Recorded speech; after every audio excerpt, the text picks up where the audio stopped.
Hello, welcome back. Hello. Episode 2 of the Intense Reality Flashback series. Today we are listening and reacting to our second album, Altered States. It came out 2016, so a couple years after the first one. Welcome back to the show. We're doing a bang up job of pulling you out of retirement for all our little nostalgia related purposes and just really fucking milking this as much as we can. Yeah, you're really weekend at birdieing me. This was really like our first studio experience, first time like doing it semi-professionally. Honestly, like it was a better setup. We did it in a real studio, but like we had way worse gear. We had less to work with. I remember borrowing a guitar of Aaron's. I remember having a blown out guitar amp that we were trying to do some stuff through. We never used it. It was like an old Casio solid state amp or some shit. Yeah. The speaker cone was literally ripped. Yeah. And then, you know, like this original drum kit that we had bought Dustin to use that I think we were probably missing some pieces of it by that point. Good old like eBay kit, or like I think it was a Westbury or something, you know, just your basic starter kit. Which, like, I know we had issues with tuning at the start of recording too, because it was like so last minute switch out with Taylor doing drums. Pretty sure it still had like the original heads on the drums, and I know that there were certain points when we were like joking around and we were like, hey, I wonder if we can just like beat the shit out of these drums and like actually puncture one of these heads. The toms, the skins, and like all the skins were all beat to crap. Some of the toms were also used on both sides as well, which is definitely how you use drums. Yeah, we weren't changing out the heads. We were not. Because once I took over, the first thing I did was replace every single drum head on that thing. It's such a regular thing to do now, but back then, you know, like the things you don't think of. Yeah, it's just like changing the strings on your guitar. But yeah, I don't think those heads got changed a single time before I did it, which was like a year after this shit was recorded. Isn't that terrible? At least. Yeah, it's bad. It's freaking amateur hour. I don't know how we ever got as famous as we did. So it was a little eye-opening. Yeah, Transcendent Studios. Yep. They did a really good job. Yeah, they did what we had to give them. Like, yeah. Writing, I don't remember so much. Not really like a distinct thing, because I think these ones came together over like such a long period of time. And I think a lot more of these songs were kind of like we went off on our own. Like each of us like wrote one or two and then like brought them to the group. So it was like a lot more of like a discrete sort of thing. So for writing it, I don't really remember too much. Recording it though was a lot more fun because it was like the first real recording environment. Not to say that we were at the pinnacle of recording technology yet, but it had a budget. Yeah, this is the first time we actually paid for something and gave feedback about it. Like to be able to even very generous with the we. What Michael means is he paid for it. But at the time, I was very much like, okay, well, one of us has to like front this, or it's not going to happen. And I think, unfortunately, like our early albums were always marred by that thing of like, we got to do it, like, or else it's not going to happen, and like so much anxiety over like things kind of feeling like unstable and being like, now's the time.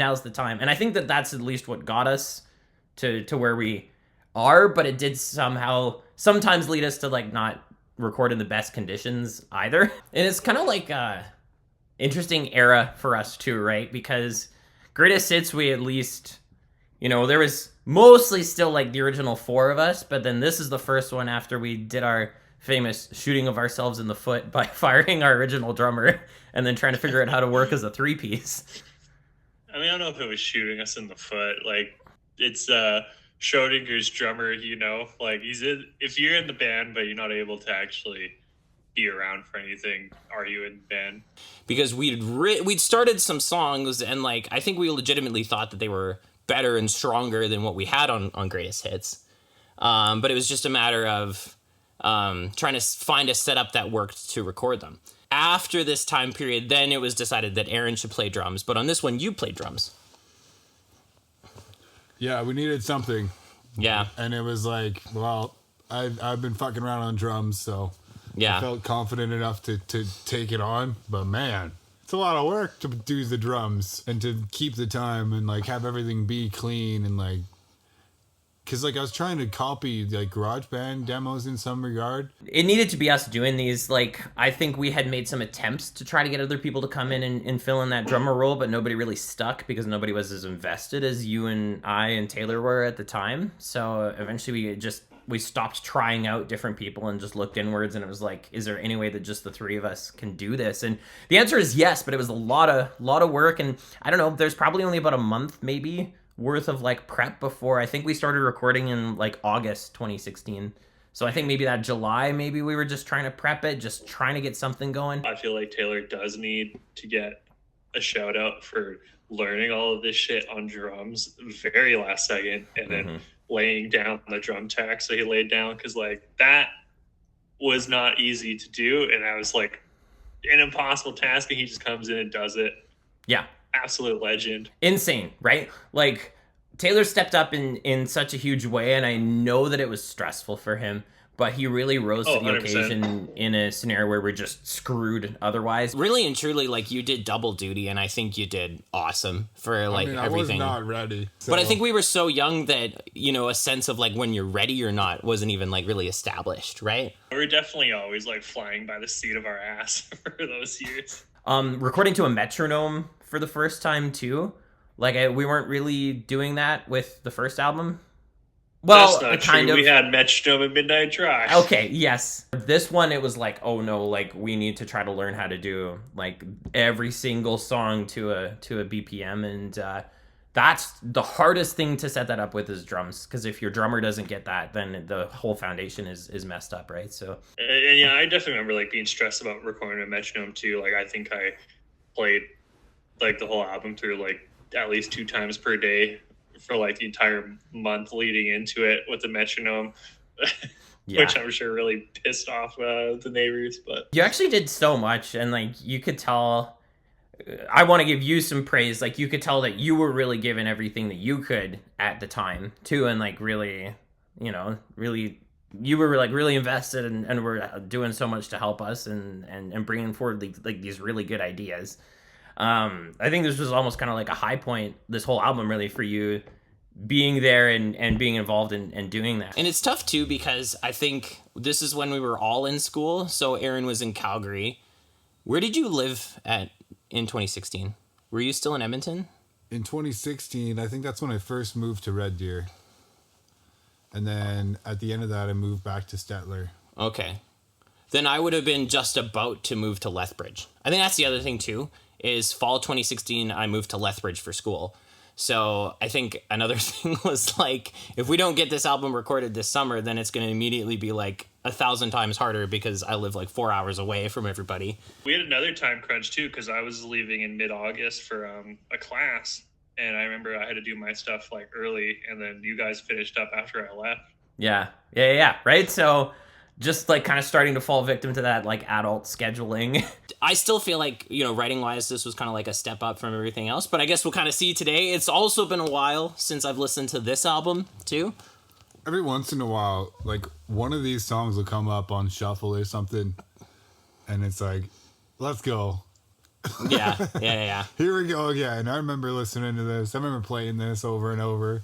I listened to it on the bus to Red Deer to go re-record some of the greatest hit songs. They don't come up as much, you know, because we don't play as a lot of these songs live.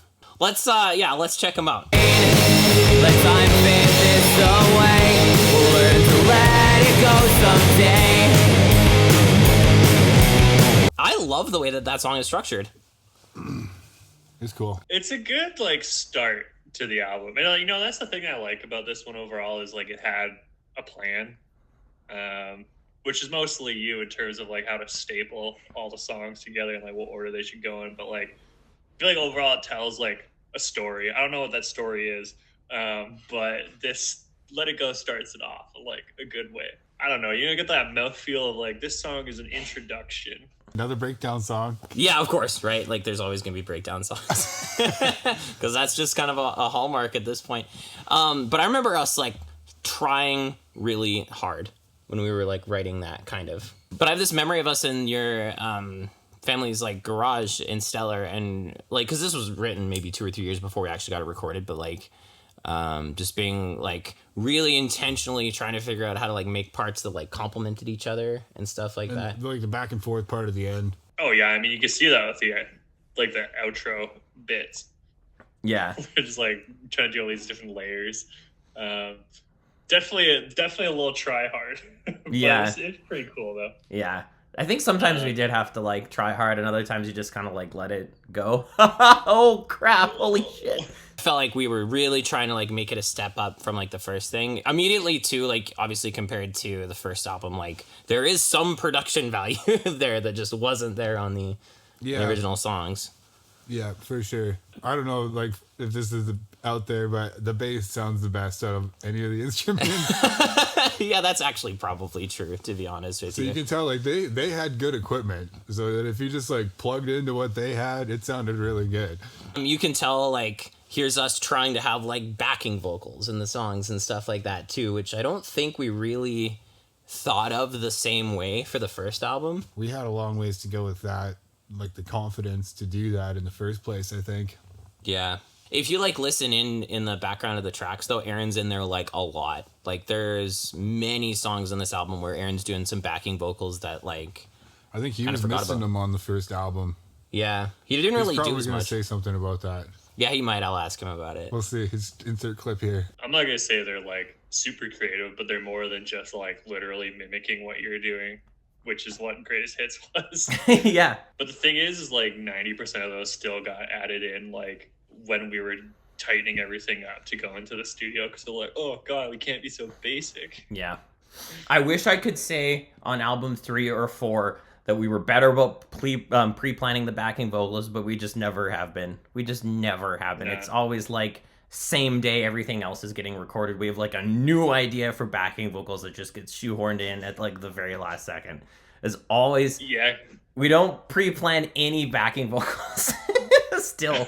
Because you're not thinking about it. It's just like, Yeah. doing my own thing. I'm just playing, Yeah. noodling. But this one was like kind of one of the earlier ones. Did we? I think we played this with Dustin even like a couple times when he was still with us. Mm-hmm. Like we did this one at Old Max, Yeah. right? Like in like the last. Yeah, it was definitely. It might be like the oldest one. Yeah, or one of this one or Ripzone, I think at least. Yeah, Ripzone would be the other candidate because we definitely did Ripzone a lot. Because we had kind of this weird transition-y kind of period where like we'd started some of these with Dustin and he knew maybe close to half the album in the end before he was no longer with us. But yeah. Rip. Yeah, sorry, actually real life canon is that he died. It was the last summer out there we had this song in Ripzone in the roster, and we're like, look at this cutting edge music technology. In terms of like adult shows after that, I think it was hard for us because like it was written with 2 guitars, so that's one thing. So it would have like it takes some like editing to do live for sure. This one's a good one. It's a strong song, and that's a nice one. I'm glad we did it. Yep, got some cool parts for sure. Yeah, I like it. You've gotta cry while you're scared deep inside of you. You gotta be a step ahead of it all. I remember having this melody stuck in my head that I eventually was just like, I gotta turn that into a song. I'm just like hanging out somewhere and I got like, and then it's just one of those things that was just kind of like stuck in my head forever. It just kind of spontaneously existed. It's catchy. it's a good baby punching song. It's not like the baby punching song from the album, but like, it's got that good like beat to it. Yeah, I really like that. Yeah. Pretty good. And then I'm also a sucker for like when the lead guitar like mimics what the vocals do at some point. When Taylor does like the Yeah. It's pretty good. I think I was trying to channel some Rise Against, kind of, for sure. It ended up being about kind of like surviving in like a tense or like dangerous situation. Aaron was kind of mad at me for it, but there was a time, well, there was an event in like 2014 or something like that where basically there was this stabbing at this like house party or whatever that was really big and it was in the news and everything. And I'm not saying like it was entirely based off that, but like that was an example of the type of situation that I think the song is kind of about. I remember telling you about that, and you're like, "Fuck you, Michael, for like capitalizing on what happened there for like your songwriting." Yeah. Do you remember that? The timing of that was like pretty close to when that happened. When we were talking about that, like I don't think it was like right after, but it was like still fresh. But like I had like this indirect connection where I could have been at that party, so I was like, at the time I was like But like that was a kind of a thing that was synonymous with it at the time, which is really really really really weird, and it's not really my place to write about something like that. But sometimes you have an idea for a song and you just know that the song will feel wrong if the lyrics aren't about a certain thing. So like I was like, I don't think this song could be about a different topic. It's got to be about like something like this. So I don't know. There's no rules, man. like I don't know. I'm old and crusty now, and I'm like, man, people write songs about whatever. I don't know. I don't think you have to like be there and only write about things you directly experience. So I take it back. I'm no longer upset about it. I think it was probably written pretty quickly. In there too, you could tell like we were kind of taking our time with it in the studio.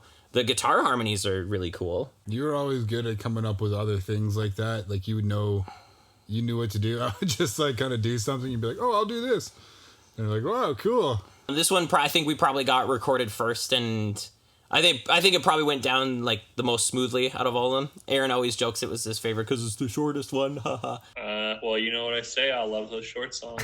Best song on the album. But I never wanted to like add anything else to it either. I thought like anything longer would like overstay its welcome. Sometimes I kind of every once in a while I like that. I like when a song is just like really short and they don't try to like milk the same part like 1,000 times. Yeah. Then you can just listen to it on repeat sometimes. Yeah, like, you could. Let's go again. It's like a water slide. Yeah. Whee! Woo! Yeah, water slides are awesome, and people like, and they're short. Right? So like, sometimes a song is like a water slide, man. Exactly. Yeah. Okay. Go back just for public record. What's the quintessential baby punching song? Baby punching song is just like hype you up, and you're like, normal people would say they make you want to like put your foot through the wall or something, but let's be honest, we all know what it means. Okay, 256. This is one I might cringe a little bit at. 'Cause there are secrets I've never told anybody, pointless to let them pull me down. Oh, I hate that line. That's a terrible line. I don't think it's as bad as you do. Really? Yeah, I mean it's definitely not my favorite either, but it's not horrible. I flip-flop on this one because sometimes I'm like, it's a little annoying. Other times I'm like, it's catchy, it's pretty good. When I listened to it earlier today, I was like, yeah, it's good. I think it's one of those ones where like if you listen to it too frequently, then you're like, oh, I don't know how much I like this song. But when it's like more fresh, like when you listen to this, you have like a favorite song and you don't listen to it for like 2 years, and then you suddenly remember it exists again, then you listen to it, you're like, oh hey, this is pretty good. I think it fits that kind of vibe. I think it would be better as like an acoustic song. Yeah. And like I liked the vocal thing in the breakdown part when it's coming back in before the like halftime chorus. You did like, I don't know, double or triple vocals there, and that worked out really well. Aaron went behind me. So that worked out really well. Yeah. I love how the drums and everything just like slowed right down, and then like 1, 2, 3, 4 started, and like, oh, I got to speed right back up again. Here we go. Yeah. That was fun to listen to. I think what happened was I thought this song was hot shit when I was 19, and I'm like, I'm 19 and I've really touched on something real. Ooh, it's like the same kind of shit from Greatest Hits. Like, there's a couple other songs like that. You got issues. Maybe we all do. Yeah, I don't. Oh, it's so profound. So relatable. Well, that's the thing. It's harder for these to age in your mind because you wrote a lot of these and you know, like, what cheesy shit you had going on in your life at the time. In reality, I think the lyrics to this are a total corn fest. Like, oh my god, I've got problems no formula could solve is probably the worst line I've ever sang in a song. I actually fucking hate that line right now. Like, why? Equals MX plus B. I don't know. It's just like I think a lot of cliches are in there, and I think one thing I wrote down when we were listening to it is like, Looking back, I'm actually surprised that you and Aaron went along with this one. Do you, man. Yeah. I gotta let the peacock fly. I guess I really thought it was hot shit, but I've actually really soured on that song. Yeah, I don't think this one ages well. I think that in terms of like trying to be real and talk about the status quo or whatever, I think Ripzone and Cabin Fever did that 100 times better. That definitely gets towards like the general, probably like the number one theme in a lot of these songs is like, I just graduated high school and I'm upset. Yeah, that's true. Yeah. There is a lot of that. There's like, how do I be an 18-year-old, 19-year-old, 20-year-old? Like, how do I do this? I still can't grow a beard. Yeah. God damn it. Like, I guess we had this one maybe at Old Max too, for just like a season or so. Yeah, I think a couple of times. I also remember playing this at Old Max. But like, it kind of fits that song lineup better because it was like a lot more like poppy sort of stuff. Yeah, I guess. And you know the stupidest thing about it? Because I've always had this weird thing with titles where I've been trying to be subversive with titles. And I was like, oh, it's 2:56 because the original demo was 2 minutes and 56 seconds. And that's the only reason it had that name. There's no other reason for the name. And then I was sitting with Jess and we were trying to make sure that the exported final project would be 2:56. Yeah. And look on my iTunes there, Taylor. What do you see? 255. So like 255. I don't even know on like streaming services if it shows up. No, I don't think on streaming services it shows up as like the right length either. So the whole fucking thing about the way that the song was named is wrong too. I know that recording it was kind of like there's kind of some tough things with getting a good sound when we were recording it too. You know, there's a couple of things where I'm like, oh, if we weren't rushing so much, probably would have done another take in that spot. Jess, actually, like Jess Charlton, who we recorded with, she was also kind of like you just said, trying to like have us just have it be like this acoustic song. Yeah. She was, I think at one point she was like, you guys should cut out the electric guitars. But I had this like total vision for like how it was supposed to be, and I like wasn't receptive to that at the time. Even though actually, if everything was cut away from it and it was just the acoustic guitars, it actually probably would have been better. I think so. I could see the potential there, but I don't know. I don't really like having like the random acoustic song on albums when it's like full acoustic. Unless it's got to be like really good song. Because you know, like when we get to Wait later on, it's like that's like 80% acoustic, but then it like really comes in hard at the end. And I think because this album had more of like a master plan, you know, have like a fully acoustic song as number 3 in there and be like, oh, what the. Like, do these guys even know what they're doing? Like, what's the plan here? As a standalone thing, though, like, it would be interesting to hear it because it could have potential. Kind of reminds me when we did that, like, acoustic show at Slumland. Oh, yeah. Because we had no drums. Yeah. Acoustic with the electric bass. And I can't remember if Taylor was acoustic or not, too. Yeah, I think we all were to some degree. We never really did, like, an official acoustic version of this either, even though it's, like, a perfect candidate for it. So it's this kind of weird in-between thing kind of like released in a way that it didn't work. I'm being very critical right now. I don't know.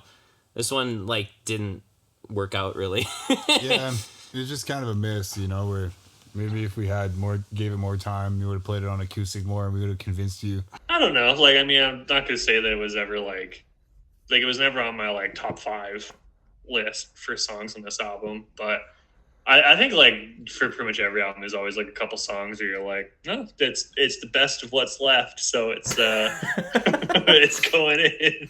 See, that's so different because I never felt that way. I always thought that every album we were doing was like my favorite album at the time that we were making it. I'm like, this is amazing, this is amazing, this is amazing, and I just always was like, I always liked everything. I always felt like I was our biggest fan. Like, I'm not going to say that like when we were like going to record, I'm like, oh, we shouldn't be doing this song. But it's just like, you know, you kind of know like which ones can be singles and which ones will not sell 4 copies to your parents. You steal away my sunny day. Won't be yours if you waited too long. No, like this one was actually pretty solid overall. This is the start of what my mom called the bash bash music or whatever. Yeah. My mom was like that's the one aspect of her sound that she never really got was like the fast punk or whatever. I real knack for like writing songs and then not thinking about the actual way that a drummer would physically play them. That was always. I mean, they are definitely doable, but it's just, you know, you need somebody who knows what they're doing. Yeah, you need at least a level 3 drummer, man. Like, was this when we started having the drummer level? No, that was the next one. I didn't even know yet. Oh no, I okay. was uninitiated at this point. Okay. On Are We Still the Same? That's when I was like, oh, I'm a level 3 drummer now because I did Surveillance State. Oh, I got my level 3 badge. Yeah, I didn't even do 1 or 2. Yeah, you just skipped it. Honestly, Surveillance State... It was unspoken. No, if you get to Surveillance State and you get that done, you graduate right up to level 3, like, basically, automatically. Like, you just challenge the exam. The drum fills and stuff, I like doing that. And, like, on the guitar, too, like, it was just fun song to play. Yeah, it's decent. Definitely me wanting to just have like another like really fast one. This was kind of like Nothing's Gonna Change, but like it being more of a full length song. This is a Michael song through and through because you're all over those kinds of drums. That's like No Effects and Offspring kind of coming in and yeah, never been the biggest fan of like that drum style personally, and like that's true for like all the songs that use them. Like the Altered States parts that use it, like it's fine, it works here, but it's like I like the other parts more. I like what we did at the backing vocals and stuff, like because those Taylor's doing like the yeah, and then I think I come after like the harmonization after. The guitar solo was pretty delicious. Yeah, as well. Yeah, it was actually pretty freaking good, right? Yeah, I forgot about that when I was listening to it today. I was like, ooh, that's like certified Taylor Fresh. I remember you guys liking like those little breaks in between it because I think at one point you or Aaron said to me, well, Michael, it can't be just the fast drums the whole time. It's got to change like a little bit. Oh, yeah, no, it like adds in way more dynamics. Absolutely. No, you guys pushing for that stuff is way better. Or even just the like the in my brain, which is like not planned at all. It was just like something that just was worked really well in the studio. What else are you going to do? Not say anything? Yeah, like that's so cool. Like that's such a nice touch there. This one like made more sense to me for us to be like the type of song that we were doing compared to like 256 I think it's 2 out there, but Steal Away makes a little bit more sense. Definitely like some territory that you and I were kind of both in. It is like my favorite kind of music, and I definitely wanted us like people to get like hyped up or like want to circle pit like listening to us sometimes. You know, I like to bring in the energy for sure, and I'm glad we kind of maintained that throughout the time. But this one is like probably one of the more extreme examples of it for sure. I think that we got the proper like true like really good sounding punk one on the next album, because this one was like us still trying to figure out how to get that sound properly. Unfortunately, like this one, I think the mixing, like the cymbals are way too loud, and I think the cymbals are kind of drowning out the rest of the drum track, unfortunately. Yeah, and that's kind of the one main drawback for some overall. It's like, especially like the toms, like they don't sound professional. No. At like any point in the album, because that's the thing with like the do like it doesn't sound good at that part. Just like sound quality wise, it's like the drum needs to be tuned better or something. I was trying to like put my university degree to use, like talking about like catharsis. I'm like, oh, that's higher intellect word to put in a punk song. Got him. Can I tell you a secret? Mm-hmm. I don't know any of the lyrics for this song outside the chorus. It goes too fast, and I'm not a guy who listens to lyrics most of the time anyways. So you don't know like what the song's about or whatever, or like haven't really paid something about stealing sunny days, and you don't know what you've got until it's gone. But like that's not even for our songs. Like every song I listen to, like I don't learn the lyrics until I've like listened to the song 1,000 times and have every other part memorized. And it's like, okay, fine, I'll start paying attention to what the words are. It's got a hold on to me. Whoa. In ways that you'll never see. Whoa. I love it when people compliment the guitar tone on this, because like, dude, I didn't even have an amp. Like I used entirely borrowed gear. I used a tone bone, like a studio tone bone distortion pedal. Okay. And then I went into your amp, into like the microphone input on your amp. Oh, so this was through my amp? Yeah. All the guitar I did was through your amp too. Like it was all, but I used that tone bone pedal all the time, except for I think Amdusius and Restitution of Love, and maybe 256 too. I used my fucking Zoom 2.1 GU whatever multi effects unit. Well, something about the way that the tone that you got here just worked really, really, really well. Especially, well, I really liked it more in the solo and stuff. Like, I don't know. And me personally, I think the intro sounds a little bit like kind of like a quacky kind of thing, but like it's pretty there for most of it. Yeah. I feel like this comes off as like one of the better sounding ones from this album for sure. Break of Dawn is like Pieces 2.0. You know, although now like the current Pieces is Pieces 3.0. Break of Dawn was like a good refresh for like that kind of vibe. Because Break of Dawn's a pretty good song. Doesn't drag. It's funny how, like, in terms of like heavy songs and stuff like that, Pieces kind of, you know, didn't really get anywhere. But then our lead single for the album was this like really heavy one, and then we give this big push to it, and then it really actually lands. You know, because like our other singles weren't as. This was like definitely our heaviest single at the time. It's fun to play the bass for it too, and I guess the guitars too, because they're doing pretty similar things. Just like the main riff. Pretty good, flows well. This one, like, I think does work pretty well. I think there were some moments when we were like laying stuff down for this that it was like, oh yeah, like this is like the lead single. Yeah, it makes sense. Like it's just a solid song. There was a good moment when we were doing vocals that, you know, I got a comment about that, about like, oh, this is really sounding good. Like you guys really should consider this or whatever. There's things in the production of this album as a whole, like, you know, I wish were like a little different. Like the way that it's put together does sound a little muddy and a little echoey, like overall compared to the other ones, and that's maybe something that I don't really like. And I forgot to say it earlier, but there's other ones where I don't know. You could tell I'm not drinking water. You could tell we were maybe just using the first vocal take that there was. Like the vocals like are kind of inconsistent. If I'm looking at myself here, like they're okay. They're better than the first one. I don't know. There's some times where I sound kind of like dehydrated or kind of like out of breath, but we use that take. Or like this is a voice crack and we use that take. And it's like, why did we use that take? But Break It Dawn vocals, I think we're good. I think we're being a little critical of the sound in this one because of how much we play it now and how much better we sound doing it now.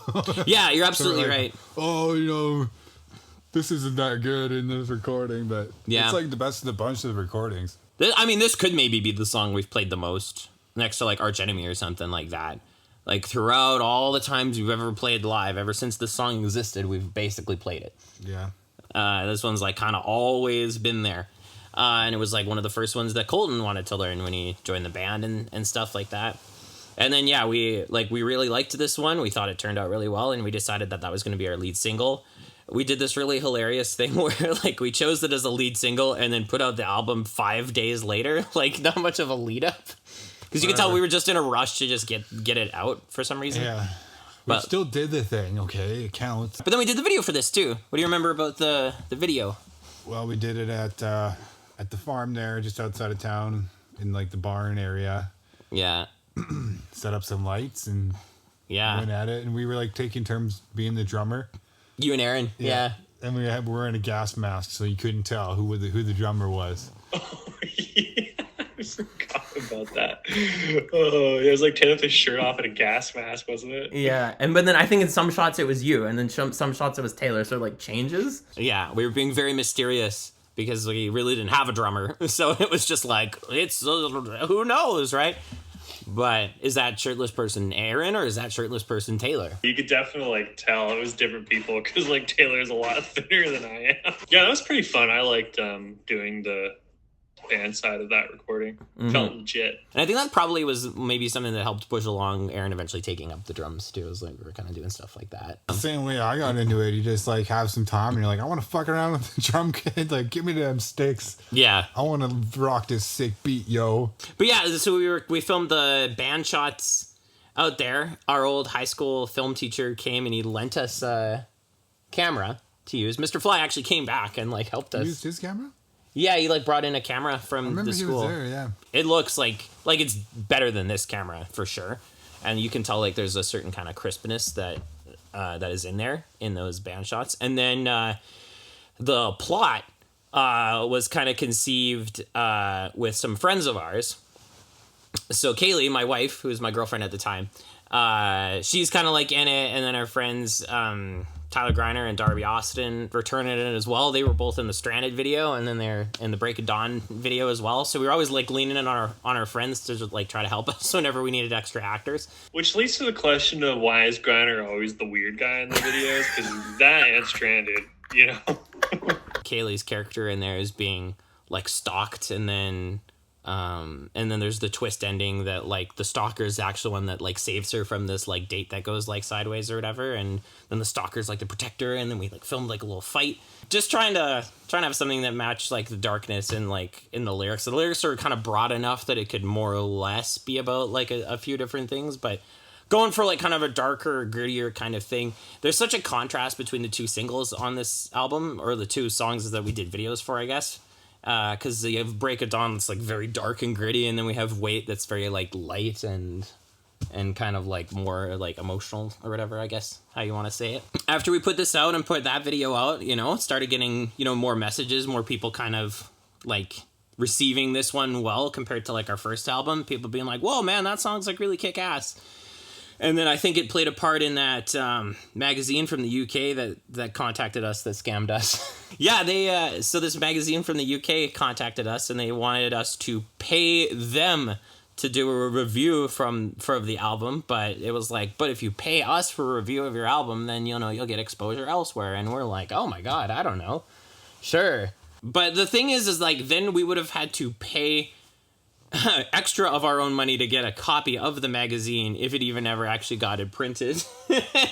And then to then see the results of that. And I just think like, I don't know, we were just kind of let down by it because we didn't really even have proof that the stuff that we gave them got published, but we paid to do it. Yeah, they didn't give us a copy of anything. Like, it took forever to even hear anything about it. Like, the issue that it was going to be in got delayed 3 times or something like that. Yeah, so I don't know, the good and the bad. This album too was the first time that I noticed us like having like our music stolen and reposted on like sketchy MP3 websites too. So I was like, you know that you've made it when people are trying to steal your music. We also, fun fact, they're not released anywhere. You can't really hear them anywhere, but there are radio edits of Break of Dawn and Cabin Fever. Totally forgot about that. And the songs with swears in them, just in case, right? So there's, I think in one of them, the fuck is just replaced by like the corniest bleep of all time. Like, we talked about getting CDs made, but we ended up not. I don't know. It was a lot of money we didn't have to like get the album recorded in the first place. So then a lot of other additional stuff was just kind of too expensive, unfortunately. And so we ended up saving the CD campaign and a lot of this other stuff for the next album. Now it's coming with you up in my mind. You make me feel like I'm wasting time. The name of this song is so weird because it's named after a demon. Because I've thought, that's a good idea. Like, why not? Because, there's this demon that there's a story that we thought, like, in university, I thought that the whole floor thought that there was a TV that had a demon possessing it because there's weird shit happening. Ooh. So I was like, oh, it's Amdusius. And I was like, I'm going to name the song Amdusius. Okay. Because, you wrote that in university, right? I think you'd sent this demo to me and you're like, I made this at like 5 a.m. Yo, here you go. Probably. Yeah, because you're up rocking and rolling. I don't know. This is my song that I go back and I'm like, oh, I kind of wish I had written this about something else, but it is what it is. Well, so here's the frustrating thing is because, like, I know that the recorded version of the song is not what the song's supposed to be because it got changed, like, in the studio because there was some, like, pressure coming from directions, like, maybe pressure shouldn't have been coming from, which then, got tailored to, like, swap out a bunch of things last minute. But I just remember, like, that general feeling of, like, I don't think any of us were, like, content with the final product because it wasn't what it was supposed to be. Yeah, whether those changes were better than what it originally was, I don't really think so. But it was kind of the thing that made the most sense for Taylor at the time. And that's the thing too, is like sometimes you kind of lose that perspective. Like, I'm pretty guilty of getting like invested into like what other people have going that like that's their own. And then when they change it, I'm like, right. But it's like not mine to decide.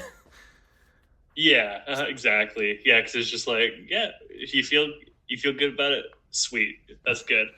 And I don't think about it more. Honestly, I think that like if like the vocals and like the verses got changed so they were more like distinct from what the guitar is doing, I think that would even be like a big improvement, and then it would feel more like a fully fleshed out product. But like the solo is good. I like that. Yeah, I mean Taylor's solos are always good. Yeah. There's not really ever a bad one of those. It's kind of groovy, I guess, but I like that riff, man. That riff is like spicy. thanks. Yeah. That's a spicy. And you can tell in the recording, you gave it to me, actually. Like, it's kind of me playing that riff through the verses, which I think is kind of unusual, actually. Yeah. You gotta have some fun on the guitar too, man. Yeah. Maybe I was like, well, he's singing all this one, so I want to do like something interesting or whatever. I think that's just what I said. It's like, I'm singing anyway, so. Yeah. So I got to play that riff, and I really like that riff. That's fun. It's fun to play. Yeah. Like, I don't know, like, this one at least kind of fits the genre of, like, everything else better than, like, 256 does. You know, like, it's just another one that kind of makes sense that we would make a song like this, I think. Because, like, what are the rest of the lyrics mostly about? I mean, it's basically, like, after break it up, you're kind of, like, thinking about it, and it's like, you know, are they feeling the same way that I am? And it's just like, I just need to leave. I just need to, like, let go, like, move on. I don't think we did this one live in the end, but it's groovy. When I'm alone, it feels alright. Can't look back home, can't lose the fight. Shitty song lyrics. How meta can I be? I miss that song. Yeah, no, that was one of the better ones for sure, and we played it live a lot when we were playing it. Like, yeah, it didn't make it over into the era of Colton joining the band, but it's a good one. Good song. Number one quality of a good song is when it's named after some shorts. Didn't both you and Aaron have Ripzone shorts? I Like, think it's just so. a brand, and we're just like, whoa! why don't we call it Ripzone? And, you know, if you were to ask me what to name it, if it wasn't just going to have some random name, still don't have an answer. Yeah, But there's been a good few song. times where it's like, what else would you call Amdusius? What else would you call Jar Jar Binks? What else would you call Ripzone? What else would you call, you know what I mean? Like, there's a few of them where Yeah. it's like nothing else feels right. You have like a joke name for a while, and then it just, like, anything else feels wrong. Like, and I think I said what I was trying to say better in this song than some of the other ones, like 256, which I'm just going to continue to dunk on for some fucking reason. It's talking about, like, mental health kind of coming out of high school into, like, okay, you're 18, you're 19, you're 20, like, you know, you don't have that crutch of you know, stuff being planned out for you. You got to make a lot of decisions kind of more on your own.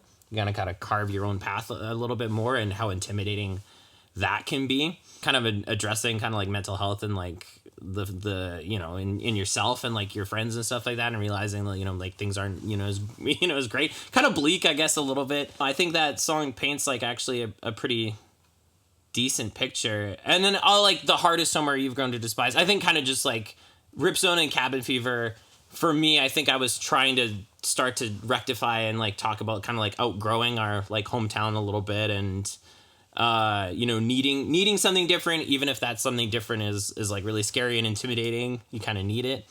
I don't know. So Yeah. No, that's well put, for sure.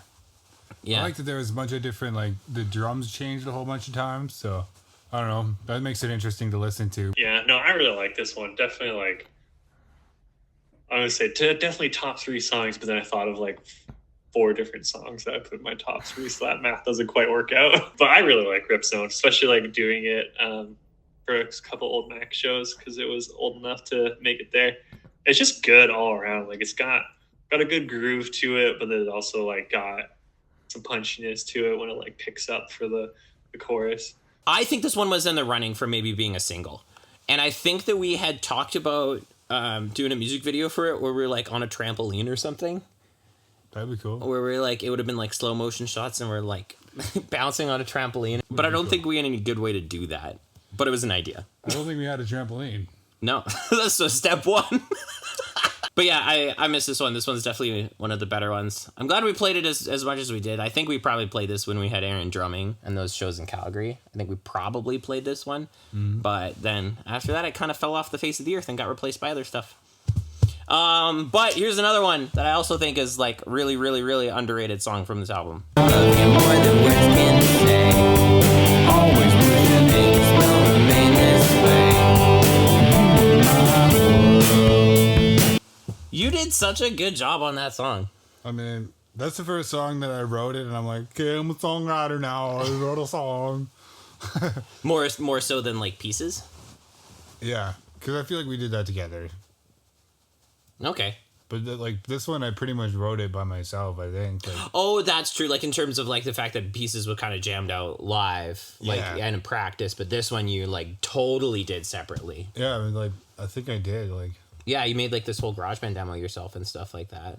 yeah, Yeah, this was also around the time that we like were like really modeling like these full GarageBand demos, and then having like this big template that inevitably would like end up changing. But like this one used to have like these like snaps, like do do Oh, do yeah. do do do do. Do do do do do do. Yeah, the demo of this like really changed.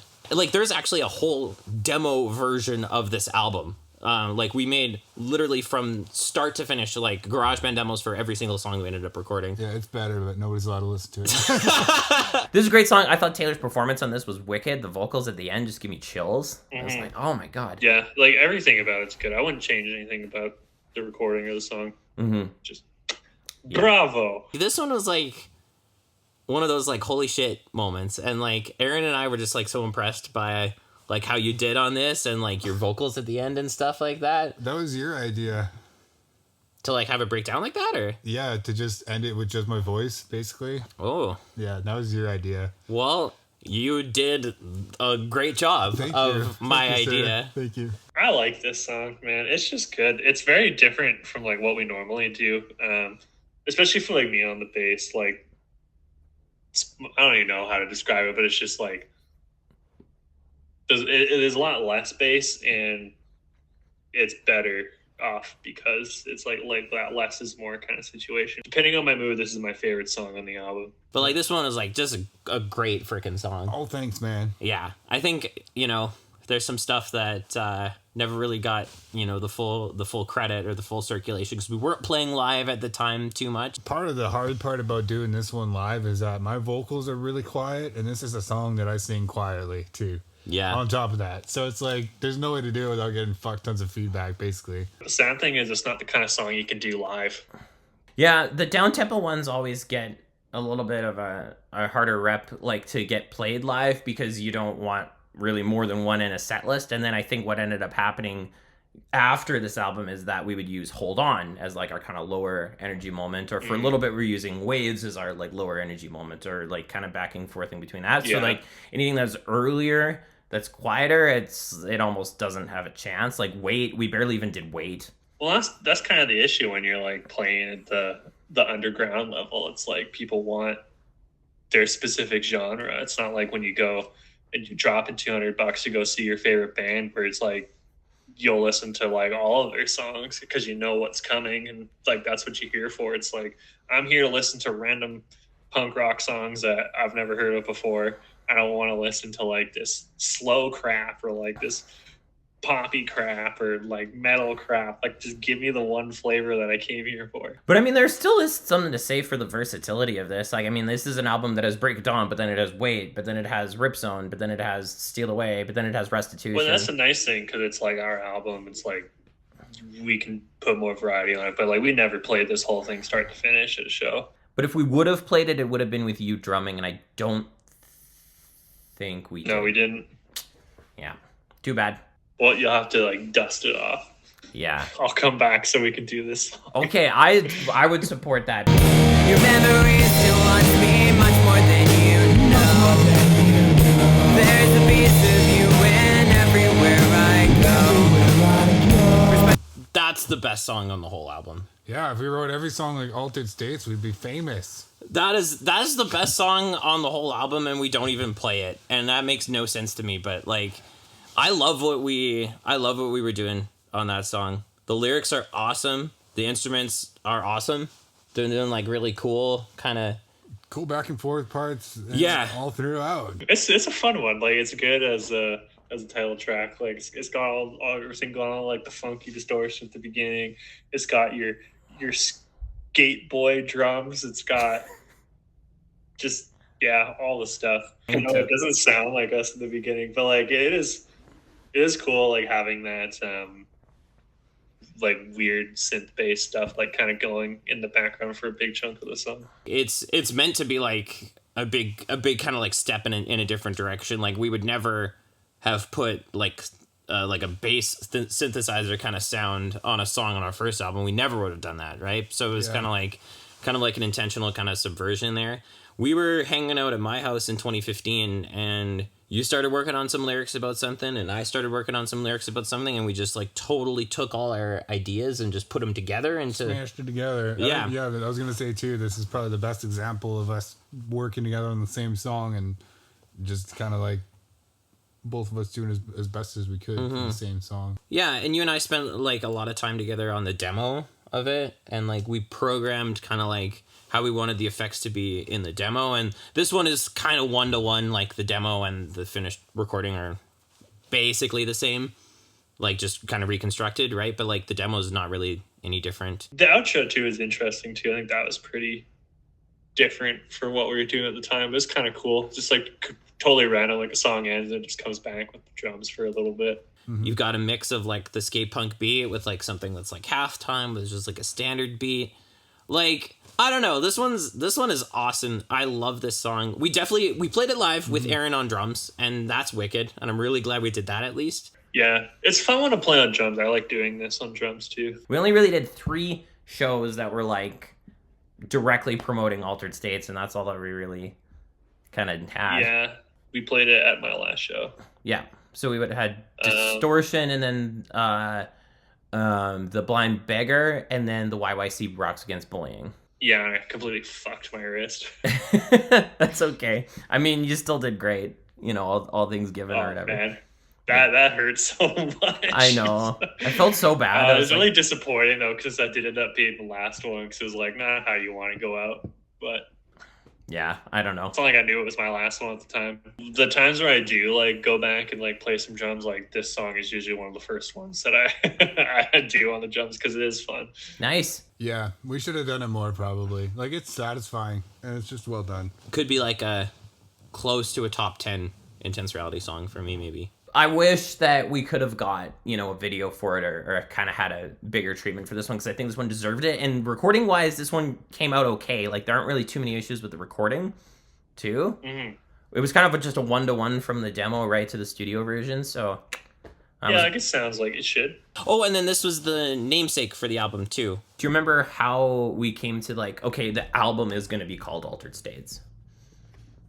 Not a fucking clue. We just couldn't come up with a name for the album. We thought it was a good enough name that we could name the whole album after the song. Certainly a good enough song you could name the whole album after it. Yeah. And then do you remember like the artwork, hey? Like this was like wasn't the original idea it was like an energy transfer diagram or something like that? It was like in one ear out the other kind of thing. I drew this face where the mouth is all like stitched up basically, right? Mm-hmm. And it's like you see everything but you can't say anything about it. And eventually things just start going all the way through. So it's weird because it changed and then all the arrows ended up pointing inwards. So, and to me in my mind then it became that you can only take things in, but like that thing can't say anything. I don't know. It's weird. Say no evil, basically. Yeah.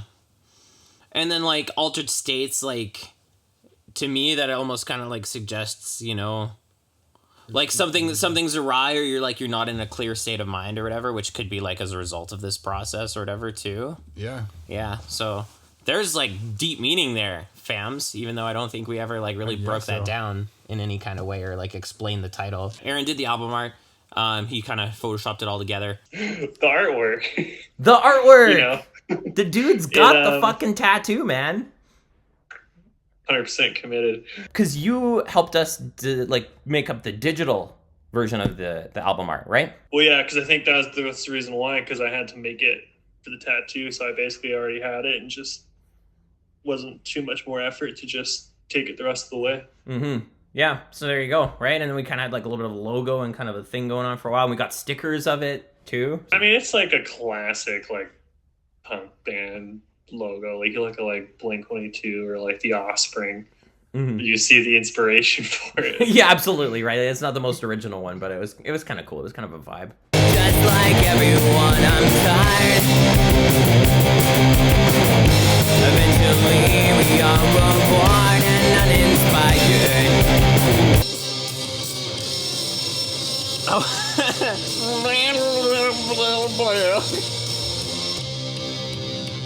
And this is where you clap your hands. The clapping your hands part of the song. Another really, really solid one that I think, like, we've always played this song too. Yeah. Like, kind of one of more of the defining songs of our live set, at least. Colton and Colson liked it. We still play this song. And this is one of the ones I think has earned it. And I'm happy with the way that I wrote it. I think this one probably could have been a single as well, but I don't know. Yeah.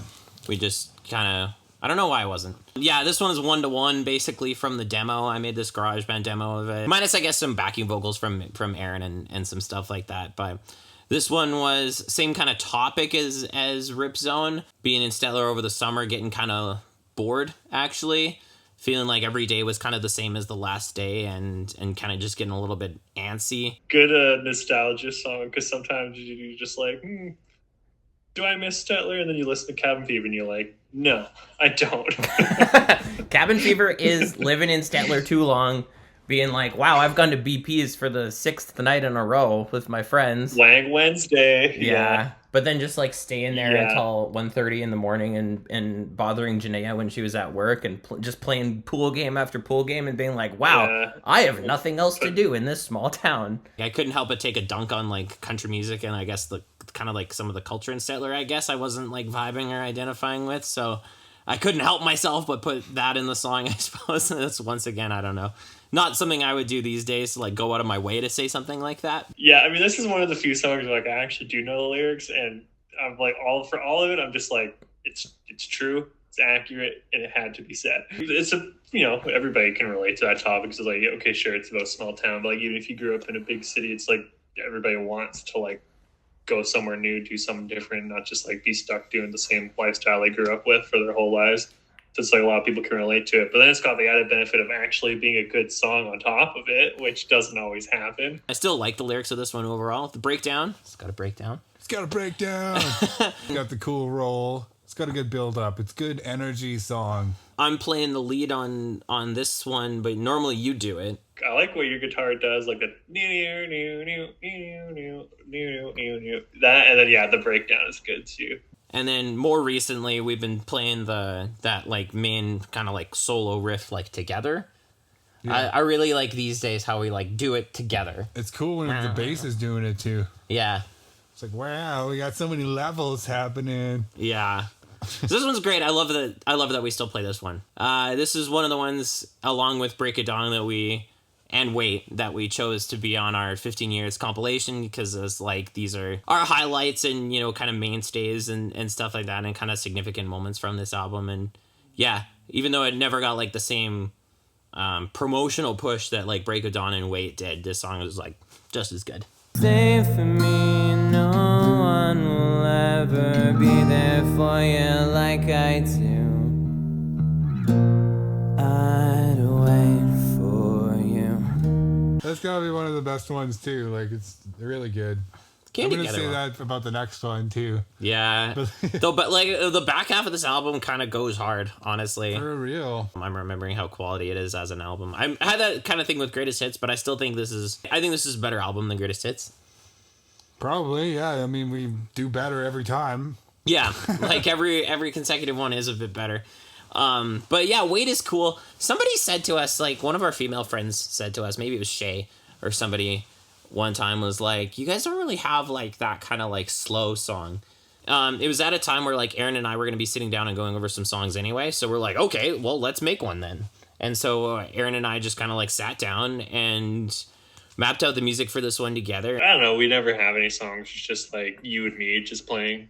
So it's like poor Taylor just like waiting waiting a lifetime to get to do some, but then when he gets to come in, like, damn, does he make it count? I didn't necessarily know what the lyrics were going to be about. The lyrics, once again, are kind of like fuzzy and broad or whatever. I think I was pulling some inspiration from like a past relationship and just like powering through like distance or something like that. Like, I'll wait for you. My word is true. You know, like, you're worth it to me. Like, because there's some lines that don't even like really totally make sense, but they sound nice. They're not like groundbreaking, Yeah, or anything, but they touch on some sentiment at least. I think. I don't know. yeah. Yeah. The part where it's like, no one will ever be there for you, like I do, always cracks me up a little bit, because it's like, yeah, baby, I'm the best. Baby. And then I can't remember, at one point it was like, then it should just absolutely go really hard for the last minute of the song. Which, yeah. I can't remember how that came to be, but it was a great decision. It was a great decision. The last, like, 40 seconds or whatever it is of the song is, like, I think one of my, like, the highlights of the whole album. And I think, like, it only works as well as it does because it's absent for so long before it. So it's, like, really the slow burn kind of thing. Yeah, and it's not, like, quite so long to get to it where it's, like, getting through the rest of the song is a drag or anything, because it's like still enjoyable and you still like liking it, and then you just get this nice little treat at the end of baby punching. Right. The way that this like kind of just out of nowhere is awesome. Like, and then the guitar tones we got works good when it's back up and running and stuff like that. And then I think in studio we were having another like, okay, yeah, like this one is really coming together. I found it hard to do exactly what I wanted to do on the drums with the metronome. I feel like I did it better in practice than we ever got on record, but still it turned out pretty good. We made a video for this one. We actually like... Yeah, it's crazy how well it worked for content. Like, we actually started a different version of the video and then scrapped it. We actually filmed some like outdoor shots out on the path in scenic sands, and we were gonna have these like just you with your guitar. Yeah, and so we were kind of filming this, like where my mom lives, but then there's some snapshots of like Aaron sitting and playing bass on a bench too and stuff like that, and we had a start on it. We had kind of a colder, like there was still snow on the ground, kind of like colder outdoor day where we went out in the cold in the path in scenic sands. And then it was actually when we were walking back home, then we're walking on the road, and then Aaron went behind us and took that photo behind us. Right, that's where that picture comes from for Are We Still the Same? Yeah, and then much later, we're like, whoa, that's just the two of us. Like, how cool of that is an image to like represent the next album where it was just the two of us. Yeah. But we ended up scrapping that. I think even like some of it I was wanting to like film out in Lethbridge too, but then we scrapped it and then kind of replanned it because we wanted to, well, I don't know why we redid the band shots, but we ended up kind of later on coming up with a better idea for a plot where it was going to be this fictitious thing about Aaron getting this offer to go, move away to go to university somewhere, and then he was having this like contemplation about whether to leave the band or not, which is so ironic on so many levels. He didn't move to like New Zealand, but he might as well have. In the video, he sees this author to move, and then he like feels bad about us, and then he like rips up the letter and then sits down, and then he starts playing. That resonated with our friends, because I know like Josh has said it multiple times, because like he's never like the biggest fan of like the band, and that's fine, but like he watched the video for that and he was just like, oh Aaron, you're staying, you're not leaving us. Like I'm usually not a fan of like being in the videos as like a important role or anything like that. I like to be more in the background, so that was like very, very new, but it was fun to do it. But the thing I remember about recording is going so far out of our way to go and get the shittiest, grainiest, shakiest shot zoomed in of like some road signs for like the Calgary airport to put in the video. And, like, I'm sorry. So I'm sorry. I'm really sorry. And we used the video to like announce that he's doing the drumming, because then later in 2017, then he played drums live with us for the first time. We had a plan. Yeah, we had the name of this whole thing. We had a plan. Yeah, and we played 2 shows in 2017 and 1 show in 2018 with him on drums, and that was kind of our path forward. Even though it was me on the recording. Yes, right? So like confusing things. It's confusing, but there you go. Yeah, for a while we were really feeling the growing pains of like downgrading to from a 4-piece to a 3-piece, and the roles were very muddied, especially with you and Aaron. I cannot play drums to save my life, unfortunately. And I need to play guitar. I can't not play guitar. That was the other thing too. Yes, because we had talked about a setup where I play guitar, Aaron plays bass, and you play the drums. And then it was like, why are we putting the most talented member of the band not on the instrument that they're the most talented on? We're missing the guitar solos, dude. Well, yeah, so you don't take your best guitar player in like Taylor's a guitar god. You don't put him on drums. No, yeah, it actually, like, in hindsight, made, like, no sense. Aaron stepped up and he said, no, I need to learn how to play drums because Taylor needs to be playing guitar. It should actually all be based around you playing guitar, and then the rest of us figure it out from there, is what we learned. This one never really got too much live exposure for the same kind of reason, that it was, like, a slower song. It's got to have, like, an acoustic guitar thing where I play guitar, and for a while I was playing bass, and that didn't really work. We did we pulled it off like a couple times, and we're gonna play it on June 8th, but it's only maybe ever been played like 2 or 3 times. For overall being in the band and stuff, like, the funny thing is, like, that is still also like a very personal thing. Like, I'm so used to doing that it makes it really easy for me to like give presentations and stuff for like my job now. So like after I gave my talk at like this conference that I was just at, like a pretty new student like came up to me and was just like how are you so comfortable like doing public speaking and stuff? And I was just like kind of back to like, this isn't going to help you out at all, but like I was in a punk rock band in a rural town that listens to country music, and people are very vocal about saying that they don't like your music. And so then you just get kind of numb to everything and you don't care anymore. Not just like bad. Terrible advice, but it's the truth. Yeah. No shit. Yeah. That's fucking incredible. Like, I remember our very first show in the Pack. Like, I was literally shaking for the entire time we were playing. I was so fucking scared. Yeah. But you have to do it and that's what I ended up learning about teaching too, is like you have to do it and feel horrible about it until eventually you've seen everything. Until you stop caring and suddenly you get good at it. Yeah. So it's kind of a weird spot to be played live, but definitely one of the best songs. Definitely deserved the video. Now there's like this really big association with like Aaron in this video, and it's like all sentimental. Yeah. But the real thing that is Aaron's stamp on this band, I think, is the next song, Truth and Lies. Truth and Lies. Which we gotta just dive. Is awesome. Yeah, we just gotta dive into this. I need to learn to let it go. 'Cause today gonna lose his chance, gonna live like Christmas. And the wicked I don't wonder why. Inside you'll understand. Truth and Lies, your song. Taylor and I are just still froth at the mouth over this one because we're like, basically we did most of the writing, and then out of nowhere you come to us with this like 4.5 minute like epic multi-part thing with like all these lyrics we actually like pared down, and you didn't even use all the lyrics that you wrote. Like, you had so much for this one. He had a dream or something. No, it was insane. Like, out of nowhere, he writes this like huge, and like his original demo was closer to 5 minutes. I think we sped it up a little bit, but like he just had this huge, big, like multi-part song with all these lyrics. It's like he took every lyric idea he ever had and just like made it into this big one. Yeah, it was pretty random. Like, I just remember I was like waiting outside of a lecture hall to do like a math midterm or something, and then I was just like popped in my head. It was the like the solo like bridgey kind of part. So like particularly like Taylor's lead guitar part, like that popped in my head because I was like, what if plagiarize Arch Enemy like vocal rhythms and just do that on guitar? Like, that would be awesome. Could build a song around that. And just like, I never write songs, or if I do, like I don't finish them. But then that time I was just like, no, I have to do it.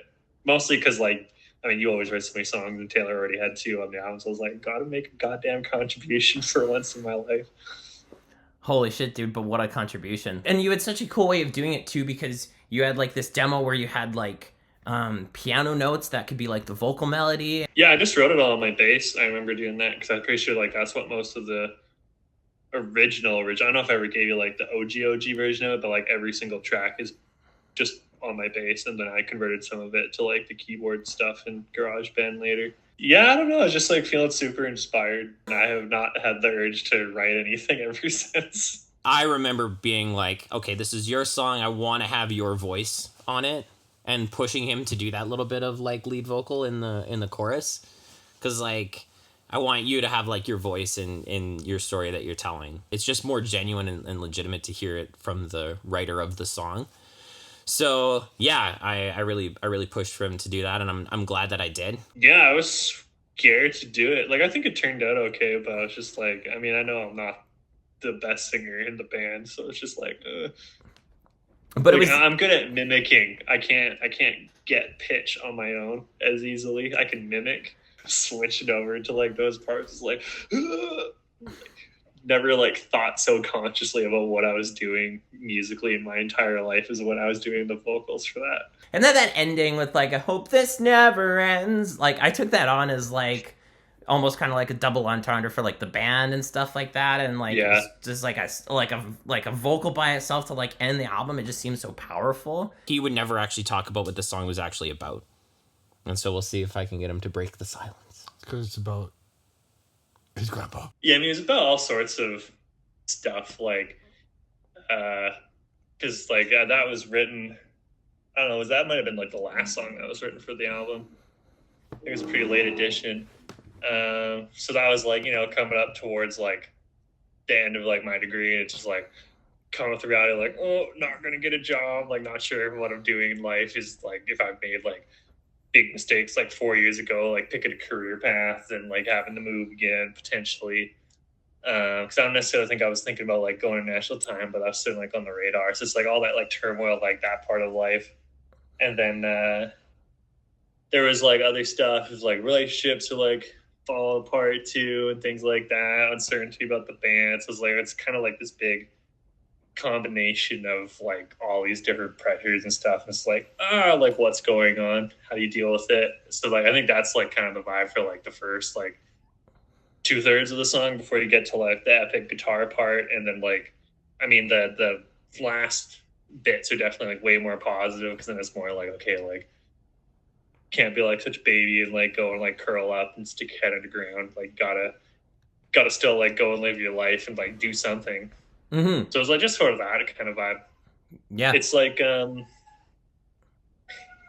same as like the song at the start of the album that were written like right at the end of high school, where it's just like angst and anxiety about the future, and then this is just like the slightly more adult version of it. Okay, yeah, totally. You just did such a freaking awesome job of this one. Also, kind of like with like Altered States and a couple others, like really musically progressive, like got multiple parts. You had that interpolation of Arch Enemy. Felt like kind of that nice, mature kind of like step forward in terms of like what we were like making. Yeah, it was cool. Like I do like it. Like I'm proud of it. Yeah, I was just very happy with how it turned out too. We were playing it live because we loved it. We're like, fuck, I think it's yeah. my favorite song on the album, I think.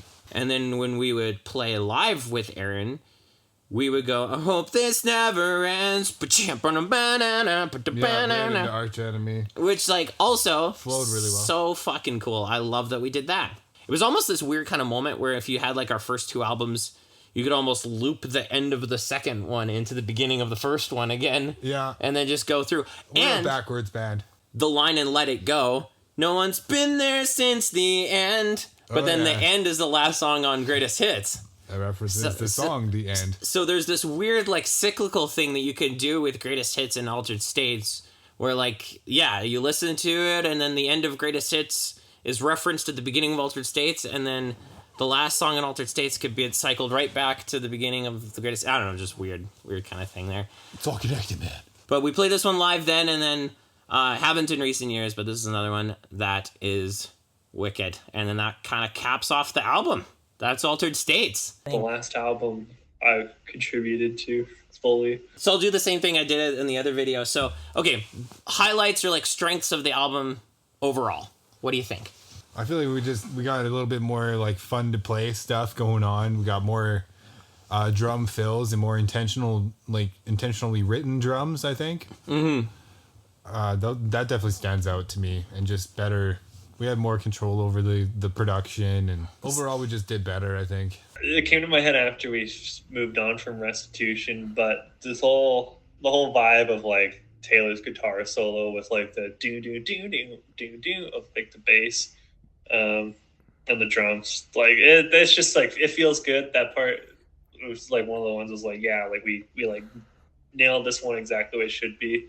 So like musically, like that part stands out in my mind, but just the overall like commitment to it, because like we keep saying, it's like we had an actual plan. It felt like a very like, I don't know, like adult version of what we could do, because like the first album was just like a bunch of, I don't know, 16-year-olds. Was that how old we were? So like this is a lot more intentional. Like, that's not to say that we still weren't like deer in the headlights, like kind of caught with our pants down a little bit on like the first day of like actually being in the studio, because it's like it's still a very different environment when you go to like a real place. But it was still like cool to like do it for real, but then like also like not be completely oblivious and unprepared for it. It's like we had like thought about a lot of things still, and like made a plan and everything, put more effort into the design of the songs. And we brought in like stuff like backing vocals more, which I think that kind of stands out to me as like backing vocals. And a real attempt at having something mixed and mastered and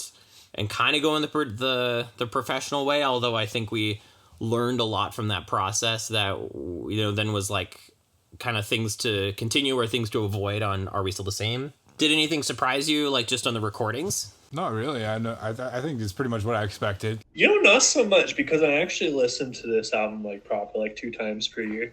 Okay.